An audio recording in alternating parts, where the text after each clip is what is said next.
Hello everyone, I welcome you all to your very own R1 Underway, your voyage to maritime mastery. ठीक है, तो हम लोग engineering thermodynamics हमारा course कर रहे थे। ठीक है, इसमें अब हम लोग नया यूनिट चालू करने वाले हैं विच इज यूनिट 3। एंड पिछले यूनिट में हमने जैसे क्लोज सिस्टम एनालिसिस किया, वैसे अब इस यूनिट में हम लोग ओपन सिस्टम का एनालिसिस करने वाले हैं।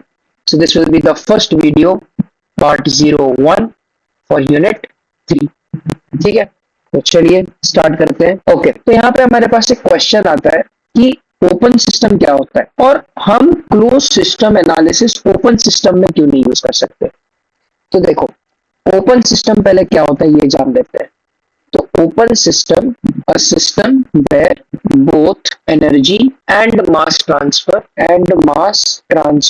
take place। ठीक है, तो ओपन सिस्टम एक ऐसा सिस्टम होता है जहां पे एनर्जी और मास दोनों का ट्रांसफर हो सकता है। ठीक है ना, तो अगर इसका आपको एग्जाम्पल भी जानना है तो हम ये कर सकते हैं कि भाई एक मेरे पास यहाँ पे बीकर है। ठीक है, इस बीकर के अंदर मैंने मान लो डाल दिया है पानी।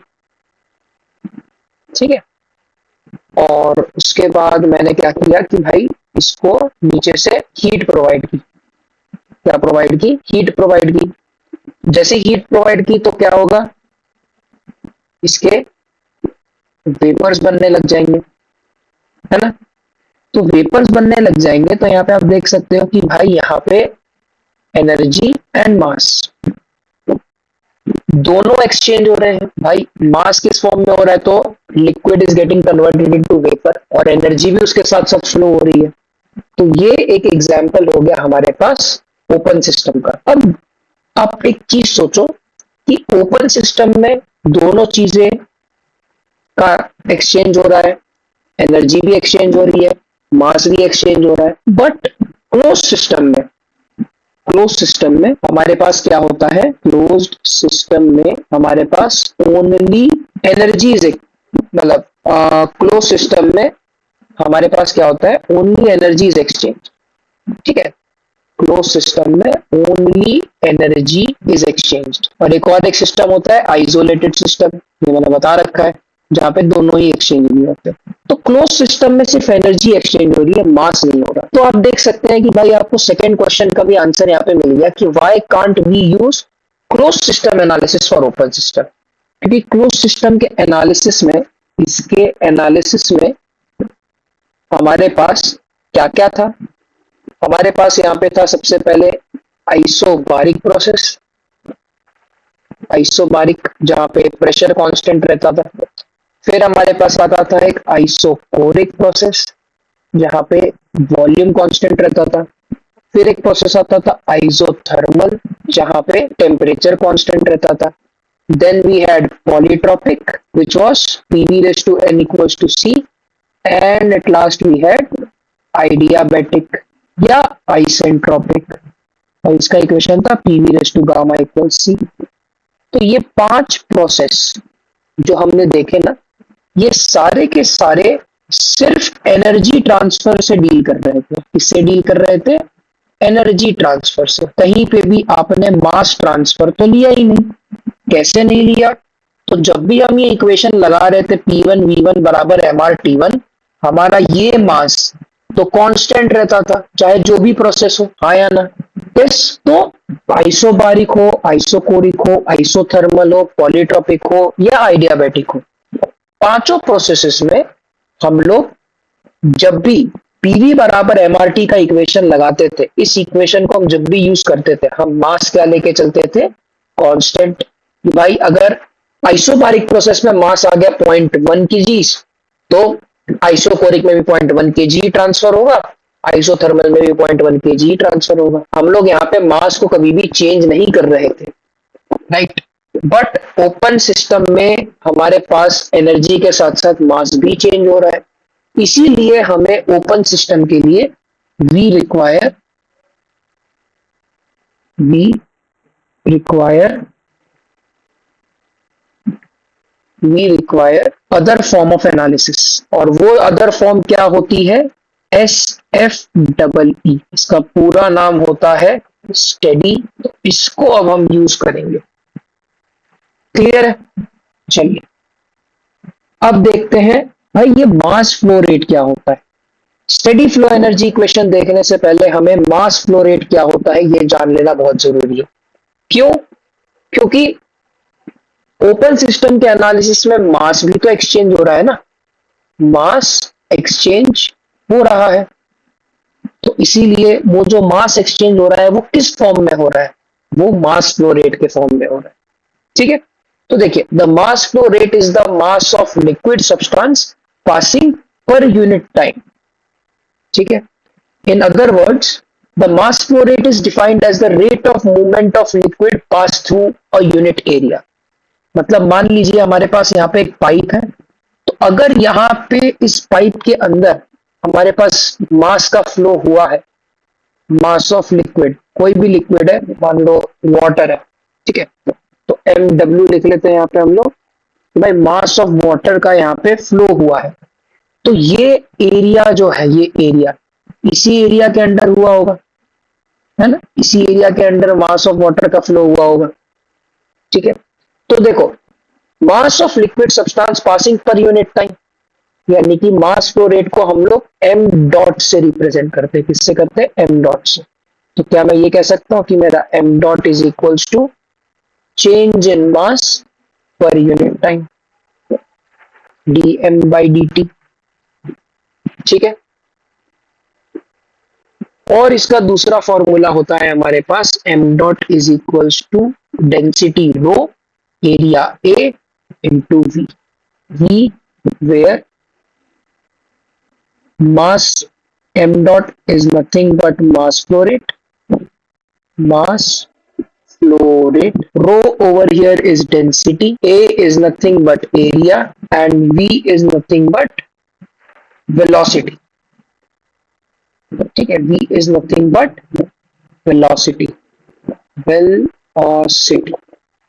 ठीक है, तो देखिए ये दो फॉर्मूलों का हम यहाँ पे इस्तेमाल करते हैं।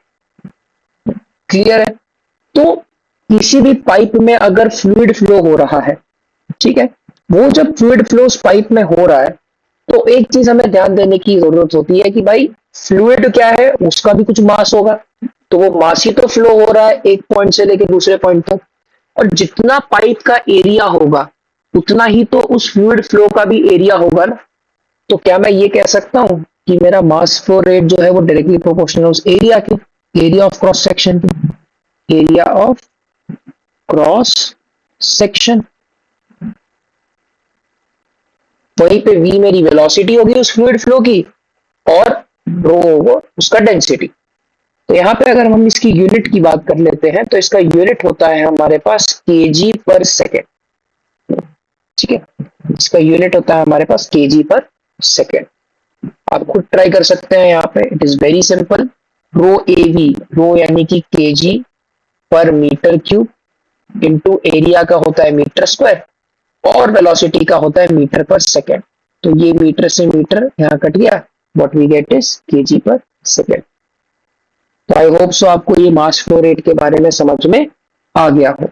ठीक है, चलिए अगला आता है हमारे पास कि भाई एस एफ डबल ई क्या होता है और उसके असम्पशंस क्या होते हैं। ठीक है, तो देखिए एस एफ डबल ई क्या होता है। It is a thermodynamic principle used in engineering to analyze systems with steady state fluid flow where mass flow rate is equals the mass flow rate out and energy is conserved। यानी कि SFEE, very important statement, works on law of conservation of mass। ये बहुत important statement है, please इसे ध्यान से देखिएगा। This is a very important statement कि आपका जो एस एफ डबल है वो वर्क करता है किस पे? लॉ ऑफ कंजर्वेशन ऑफ मास पे। मतलब क्या? मास can neither be created neither be created nor be destroyed, can be changed from one form to other. जैसे law of conservation of energy था, वैसे ही law of conservation of mass है कि भाई mass can neither be created nor be destroyed but can be change from one form to another. ठीक है, तो यही है एस एफ डबल ई कि भाई मास ट्रांसफर के ऊपर ये काम करता है कि जितना मास किसी सिस्टम में गया, अगर यहाँ पे 1 kg/सेकेंड का मास गया है सिस्टम में, तो देखिए सिस्टम से बाहर भी 1 kg/सेकेंड का ही मास फ्लो रेट निकल रहा है। ठीक है, कोई भी सिस्टम हो, ये क्या है हमारे पास, this is nothing but a system. तो इस सिस्टम में अगर 1 kg/सेकेंड का मास अंदर गया है तो वो उतना ही बाहर निकलेगा। ठीक है, यही होता है लॉ ऑफ कंजर्वेशन ऑफ मास, और इसी पे क्या वर्क करता है हमारा स्टेडी फ्लो एनर्जी इक्वेशन। ठीक है, चलिए इसके अजम्पशंस देखते हैं।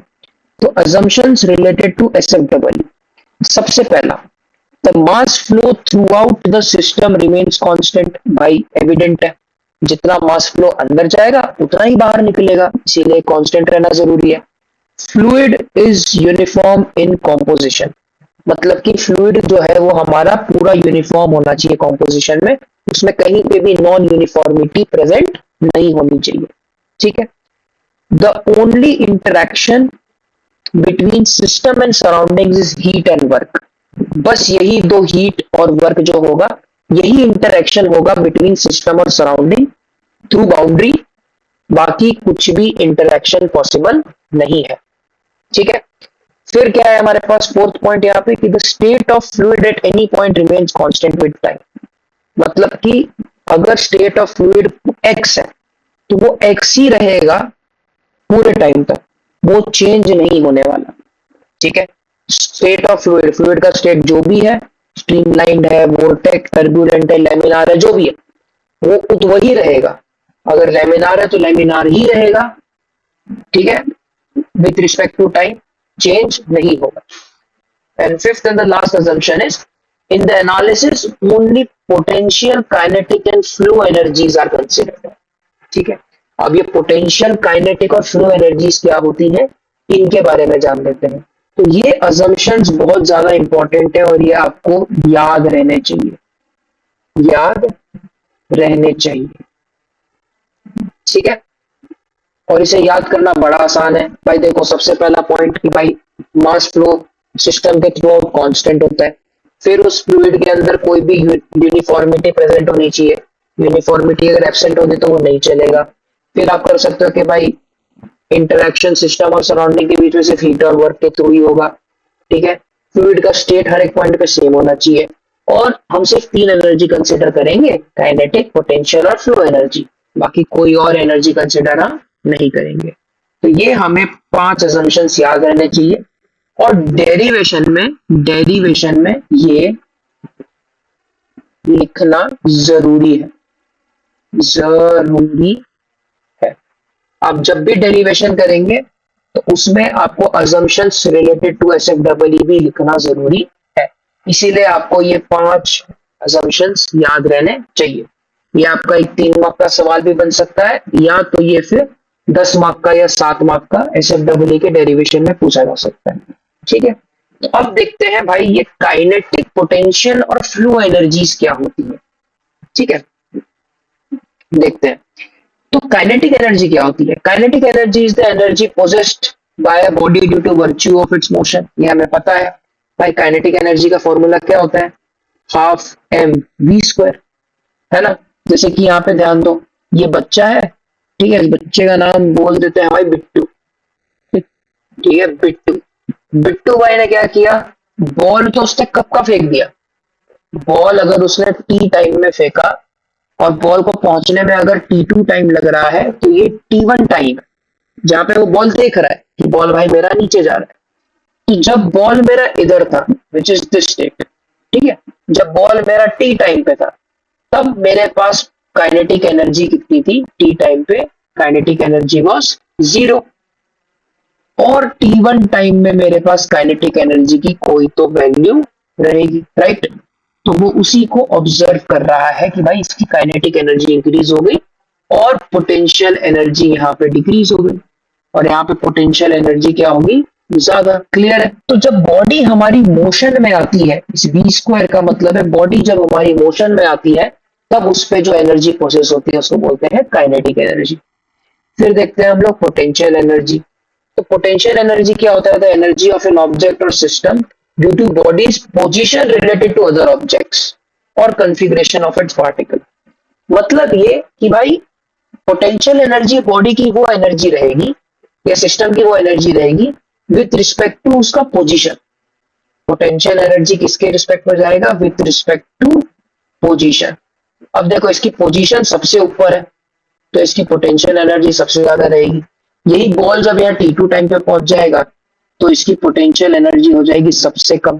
क्यों? क्योंकि इसका पोजीशन देखो सबसे नीचे हो गया। यहाँ पे पोटेंशियल एनर्जी की कुछ तो वैल्यू रहेगी इस पॉइंट पे, ठीक है, इस पॉइंट पे कुछ तो रहेगी, मगर that potential energy will be less than kinetic energy. मतलब जब बॉल सबसे ऊपर है, जब बॉल यहाँ पे सबसे ऊपर है तो पोटेंशियल एनर्जी हमारी है मैक्सिमम, ठीक है। जब बॉल हमारी सबसे ऊपर है तब पोटेंशियल एनर्जी क्या है जी, मैक्सिमम। और जब बॉल सबसे नीचे पहुंच गई तो उस बीच में पोटेंशियल एनर्जी घट रही थी, काइनेटिक एनर्जी हमारी बढ़ गई, और बॉल नीचे पहुंचते पहुंचते kinetic energy was maximum and potential energy was minimum. Clear? चलिए थर्ड एनर्जी देखते हैं, which is the flow energy. Now flow energy is the energy required to push a fluid across a boundary. ठीक है, typically onto or out of a control volume. ठीक है, control volume मतलब वो space होता है जिसको हम लोग स्टडी पर्पस में इंक्लूड करते हैं, ठीक है ना।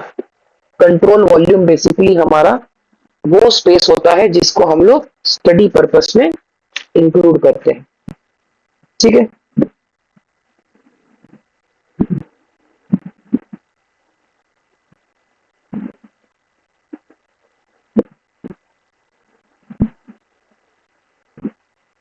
और या तो हम लोग ये भी कह सकते हैं कि भाई कंट्रोल वॉल्यूम में फ्लूइड क्या होता है, फ्लूइड फ्लो करता है। फ्लूइड क्या होता है, फ्लूइड हमारा फ्लो करता है कंट्रोल वॉल्यूम में, ठीक है ना।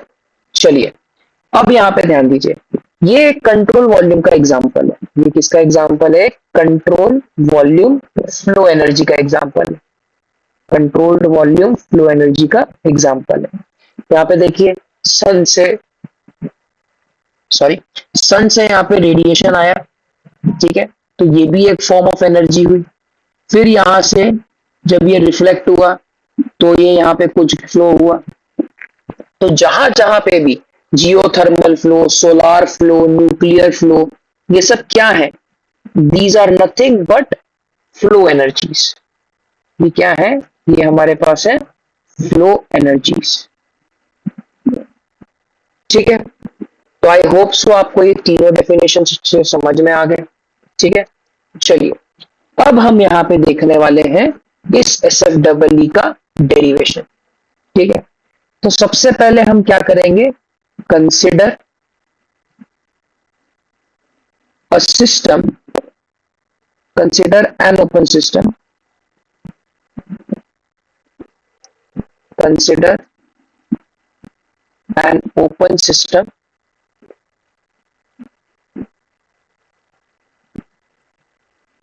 ठीक है, where heat is given as an input and we get work done by the system, ठीक है। कंसिडर हमने किया एक ओपन सिस्टम जहां पे हीट इनपुट की तरह गिवन होती है और हमें वर्क डन मिलता है सिस्टम से, ठीक है। ये स्टेटमेंट अगर हमें समझ में आ गई तो हम आगे बढ़ सकते हैं। आगे हम इसमें और क्या लिख सकते हैं कि we here consider only potential kinetic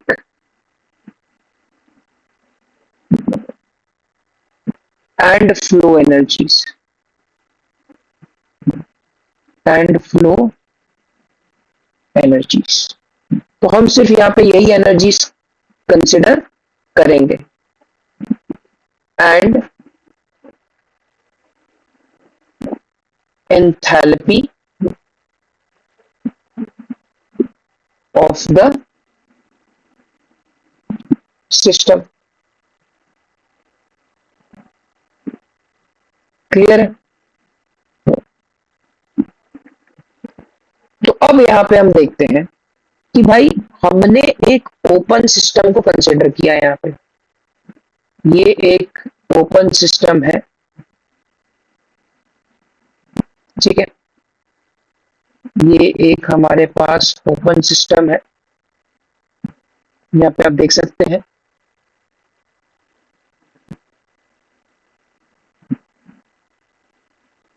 ठीक है, अब देखिए इस ओपन सिस्टम में इनलेट साइड पे हमारे पास कुछ फ्लो है।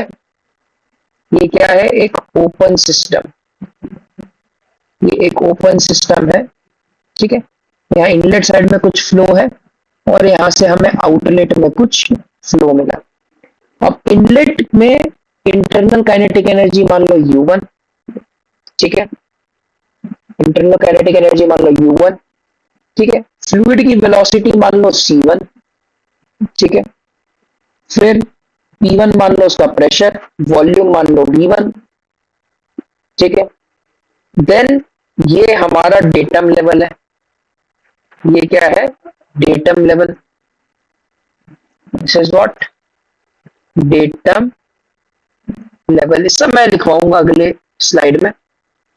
और डेटम लेवल से लेके यहां तक की हाइट हम मानते हैं Z1 और यहां से लेके यहां तक की हाइट हम क्या मानते हैं? Z2। तो U1 हो गया, C1 हो गया, P1 हो गया, P1 हो गया, Z1 हो गया and we gave a heat in the system. वहीं पर यहां से हमें क्या मिलेगा? Work P2, V2, C2, Z2, right. तो 1 2 3 4 5 6 और इट इज 1 2 3 4 5। ये क्या रह गया? V2 हो गया, P2 हो गया, U2, ठीक है। आई होप सो आपको ये डायग्राम समझ में आया, ठीक है। अब यहाँ पे हम देखते हैं कि from diagram,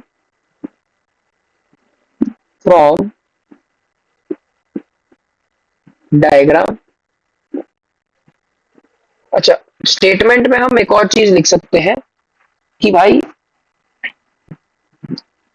here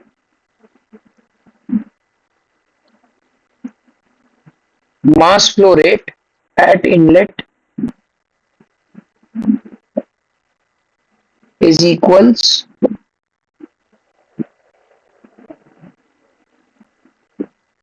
to the mass flow rate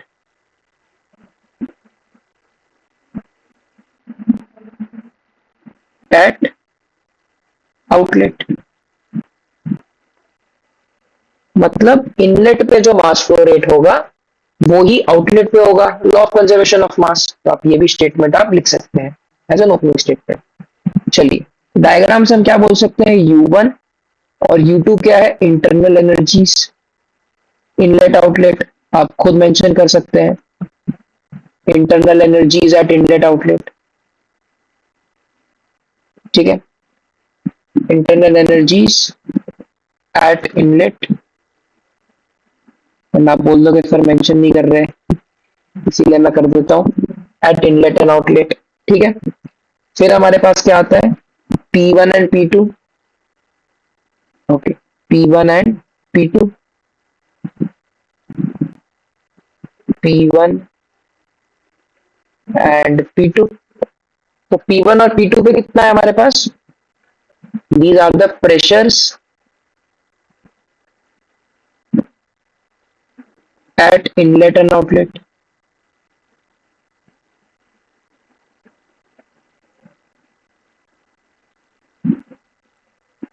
अच्छा, अगला क्या आता है हमारे पास?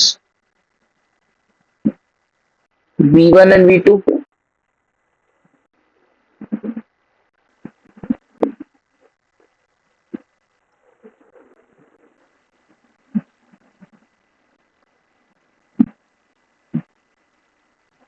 ठीक है,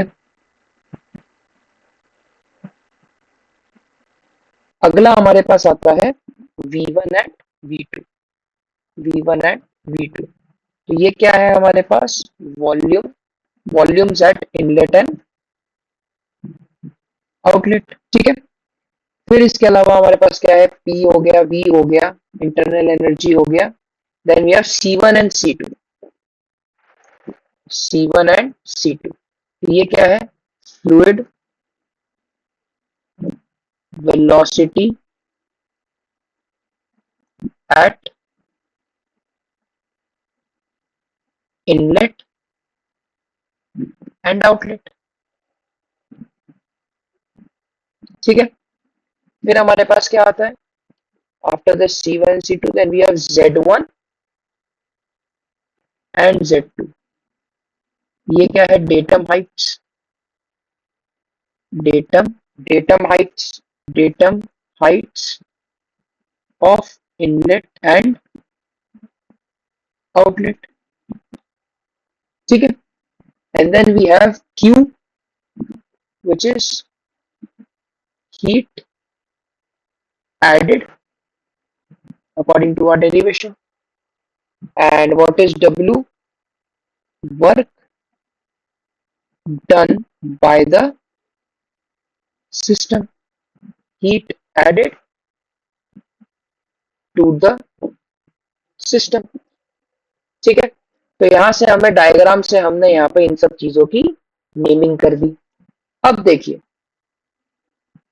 फ्रॉम डायग्राम मैं क्या बोल सकता हूं कि भाई mass flow rate at inlet is equals to mass flow rate at outlet. अब देखिए, अब आता है हमारे पास यहां से direct S F double E का equation, which is U1 plus P1 V1 plus C1 square by 2 plus GZ1 plus Q is equals to U2 plus P2 V2 plus C2 square by 2 plus GZ2 plus W. So this becomes your SFEE का equation। ठीक है, this becomes your SFEE का equation। इसका एक form है, आप U plus PV को लिख दीजिए डायरेक्टली एंथैल्पी H1, और यहाँ पे आप लिख दीजिए directly enthalpy H2। So our equation becomes H1 plus C1 square by 2 plus GZ1 plus Q equals to H2 plus C2 square by 2 plus GZ2 plus W। ठीक है, तो यहां से हम क्या बोल सकते हैं? ठीक है, यहां से हम क्या कह सकते हैं वो समझना बहुत ज्यादा इंपॉर्टेंट है हमारे लिए, कि भाई इसको लिखने के बाद I am now rubbing this of. ठीक है, अब देखिए यहाँ पे द इक्वेशन, ये बहुत इंपॉर्टेंट चीज मैं लिख रहा हूं, the equation which we need to remember, we need to remember, वो इक्वेशन जो हमें याद रखनी है वो क्या है? वो इक्वेशन जिससे पहले जो हमने लिखा वो तो थी डेरिवेशन पर्पस के लिए, मगर ये वो इक्वेशन है जो हमें याद रखना है, and that is U1 plus P1 V1 plus C1 square by 2000 plus GZ1 by 1000 plus Q। ठीक है, is equal to U2 plus P2V2, U2 plus P2V2 plus C2 square by 2000 plus GZ2 by 1000 plus W. This is the equation which you need to remember. यही है वो equation. सब लोग इसमें बहुत ज्यादा प्रॉब्लम फेस करते हैं रिलेटेड टू यूनिट कन्वर्जन. मैंने आपका यही इक्वेशन डायरेक्टली आपको दे दिया जो कि आपका यूनिट कन्वर्जन का प्रॉब्लम ही सॉल्व कर देता है कि सारे आंसर आपका किलो जूल पर केजी में ही रहेंगे. ये जितनी भी चीजें कन्वर्टेड है ये सारी किलो जूल पर केजी में. पिछले वाले इक्वेशन को अगर आप यूज करेंगे तो वहां पे C1 आपका फिर मीटर पर सेकंड में ही आएगा, C1 स्क्वायर बाय 2. GZ1 फिर आपका मीटर पर सेकंड में ही आएगा. लेकिन इस इक्वेशन से हमें जो भी आंसर्स मिलेंगे that will be in kilo joule per KG. इसका दूसरा फॉर्म क्या हो सकता है?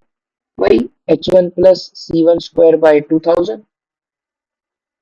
Plus GZ1 by 1000 plus Q is equals to H2 plus C2 square by 2000 plus GZ2 by 1000 plus W.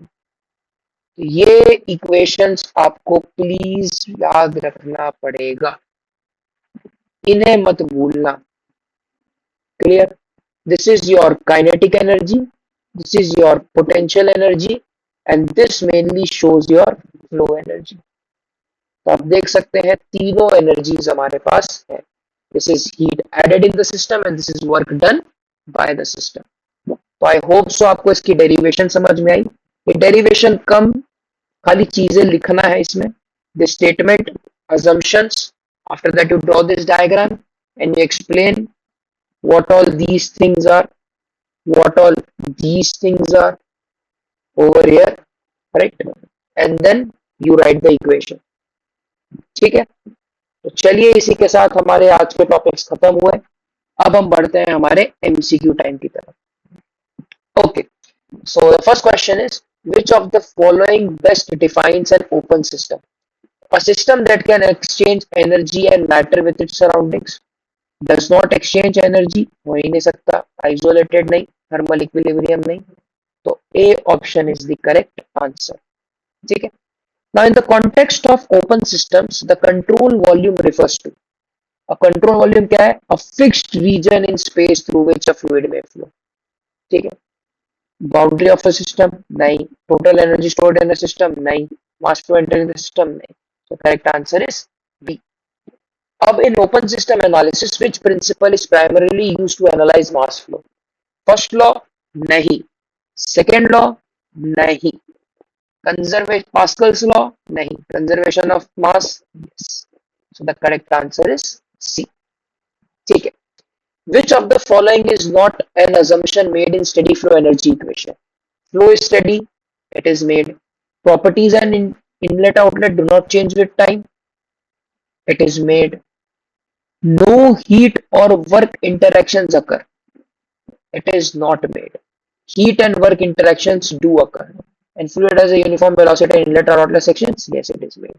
So the correct answer is C. क्यों? क्योंकि not an assumption पूछा है. इसके बेसिस पे दिस आंसर इज करेक्ट. चलिए, the steady flow energy equation includes which of the following forms of energy? Only heat and work, नहीं. Only internal and flow energy, नहीं. Only kinetic and potential, नहीं. Internal, kinetic, potential, flow, heat and work, सारी energies आती है. The correct answer is A. Now in an open system like a steam turbine, the primary form of work output is shaft work, electrical work, flow work, pressure volume work. Pressure volume नहीं, flow work नहीं, electrical नहीं, shaft work. क्योंकि work output हम steam turbine से mostly shaft work ही लेते हैं. उससे फिर जब हम लोग अल्टरनेटर रख देते हैं तो हम इलेक्ट्रिसिटी जनरेट कर सकते हैं या एक प्रोपेलर रख के हम प्रपल्शन यूज कर सकते हैं. ठीक है ना. तो इसीलिए हमारा shaft work is correct over here. तो इसी के साथ thank you for sailing with us at आरू underway. Your journey to mastering marine engineering has just begun. ठीक है.